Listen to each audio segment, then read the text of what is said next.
if you look at like the sort of the Ben Shapiro, Charlie Kirk kind of, go-to line, it's like basically like, let's expose their hypocrisy, let's expose this, let's expose that, let's expose the other thing. And these things are already laid bare for everyone to see, right? And so anyone who wants to see these things can see them. And so what you're actually doing is you're sort of giving when you're I mean, I've never met Charlie Kirk or Ben Shapiro. I assume many of them are good people. But when you basically sort of operate in this way, and you're sort of looking to give, what you're trying to do is you're basically giving your supporters this little constant dopamine kick of like basically the logic that goes off in these little bombs of like propaganda are like, you know, our cause is righteous, so we should prevail because righteousness prevails. And I'm like, man, that's not how it works. Like, and so you're basically giving these people these like, how conservatives are always like, we're at a tipping point, or like, we're winning, or like, you're not winning, right? And you're not winning, and you're not sort of building strength and confidence. And it's that sense of like, I am stronger than you, that, leads you to prevail. And like when you complain, you are basically projecting weakness. The way to evaluate any kind of military maneuver strategically is, does it make further victories easier or harder? So like the Canadian truckers to me were an excellent example of that, because basically what you saw is that whole thing created a lot of excitement on the right. It was a lot of fun for a lot of people, especially people in the audience and people who were not getting legal problems as a result of it. It's a lot of fun to watch. It gave the powers that be two things. It gave them awareness of a tactic, which now will not be as effective because it's not as a surprise. And it also gave them the opportunity to sort of extend state power in certain ways, such as various kinds of financial suppression. And these are powers that they're not going to give back. And so basically, it made the enemy stronger because it basically blew a tactic in a way that had no substantive result, except in as much as it sort of gave the left a workout. And, so what you're doing, with basically these kinds in the Florida bill like this, the substantive effect is to basically excite the right with sort of various kinds of, pictures of, make them feel a sense of victory. And with the left, it makes them feel a sense of being oppressed and beleaguered, which is really what animates the left and kind of all aristocracies everywhere. The like primary sentiment of an aristocratic oligarchic government is, we are outnumbered by these fucking peasants, and if we let our boots off their throats for half a second, they will rise up and kill us. And so what you want to do with that mentality is not to justify it and not to sort of make it stronger, unless you're actually justifying it in the midst of a process which is going to actually destroy it. If you basically want to teach children different values, don't like sort of pass some rule that says, oh, the same people teaching the children in the same ways should operate in a different way. Basically, you have to actually take systems back. And that's, a level of sort of real radicalism that the DeSantises of the world are not ready to play with at all in any way, shape, or form. They don't even know what something like that would mean. And so they're like essentially kind of performing these things that motivate and give energy to the supporters and create donations and create all of these things. But actually, in terms of who this effort makes stronger, you might say that, well, okay, you got a little bit of a sugar rush in the right. And those sugar rushes, as you see with the Canadian truckers, go away really, really fast. This sense of basically we have to organize and defend ourselves against the peasants with pitchforks does not go away fast. And so if you actually to sort of subvert that, which is my preference, is to basically be like, take all of these things that feel threatening to liberal aristocrats and say, hey, we're actually not threatening you about this. Like, you're actually, you know, we like, because part of the fear, like the fear in these people's minds very quickly goes to like, wow, our children, if we let our boots off their necks for a minute, suddenly our children will be being taught that the world was created in 4000 BC or whatever they think, peasants believe, right? And it's sort of, there's no like, that wouldn't make sense even if you had all the power in the world.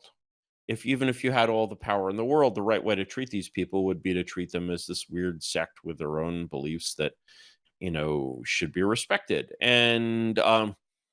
So yeah, and if they want to make their kids trans, they make their kids trans. Like, that's not, like, I'm not gonna go invade Saudi Arabia to tell them that they can't tell their woman to wear burqas. Or if they decide actually trans is a big thing in Iran, and I'm just like, yeah, man, whatever. I don't know if they do trans children there, but it's none of my business. And I'm not Iranian, and sort of have, when you kind of ratchet down the kind of conflict in that sense, and you say, hey, actually, we're so confident that we don't need these sugar rushes, and the sugar rushes just drain energy in the long run, because people are like, yeah, we're going to win. We're going to win. We're at a tipping point. We're about to win. And then they see us not winning year after year after decade.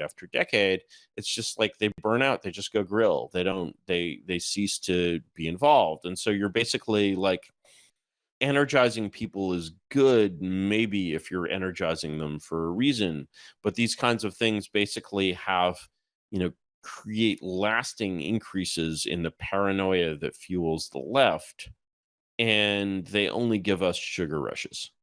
And like, that's just a strategic lose from like my standpoint. And like, thinking this way is so different from like the sort of the classic libertarian American conservative ways of thinking about, like, I'll insist on my rights and like, good things will happen. It's like, no, like, you have to think you're not fighting with like guns and mortars and rocket launchers, but you have to think in kind of a military sense of like how you get from here to actually winning. One of the things that these things do is they basically give, you're basically lying to your supporters, because you're telling them that this is an effective way to resist this system. In fact, it is only making your enemies stronger, and it is not really achieving anything. And so if they didn't have this outlet of like, okay, here is this sort of false way to succeed, it's like, you know, one of the things that was done in the kind of Eastern Bloc of the Soviet world is they would have actual like multi-party elections. Like, nominally, East Germany had like multiple political parties. And if you basically told East Germans that like voting in East German elections was the way to bring down the wall, that would be a message that would the Stasi would very much approve of. And so, this sense of like, I'm just like, don't just do something, stand there. And like the sense of, no, the things you're going to have to do if you don't like this and want to change it are 2 to 3 orders of magnitude more radical than the things that you're basically proposing doing. Then it's like that, if you could spread that mindset to all of the Fox News watching boomers out there, their power would greatly increase, because they would not be basically sort of feel the desire to involve themselves in paths that don't really lead anywhere. And they would not be getting these sort of sugar rushes that keep dragging them down these paths. And I mean, like, what was the Reagan Revolution? It was a big sugar rush. What was the Trump administration? It was a sugar rush. It's all written water. What was the Nixon administration? It was a sugar rush.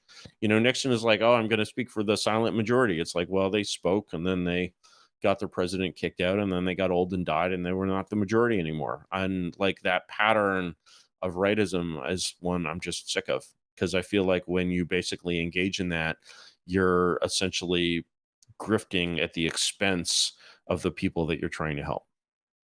That's a harsh judgment, but Let me see if I got it right. If you're just doing things willy-nilly here, you're in Florida and you do this thing here, if it isn't a gigantic move to be able to, articles have you've written about, taking making real moves and yes. having the power to do that. And like literally taking certain people and putting them on an island and taking away their communication devices.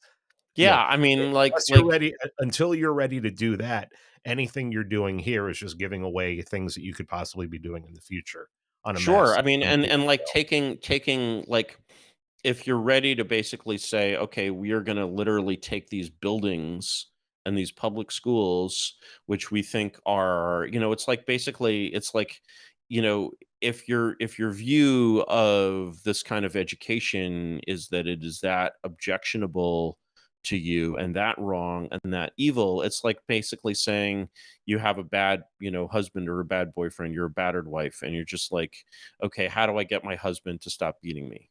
Wrong answer. Your husband is who he is.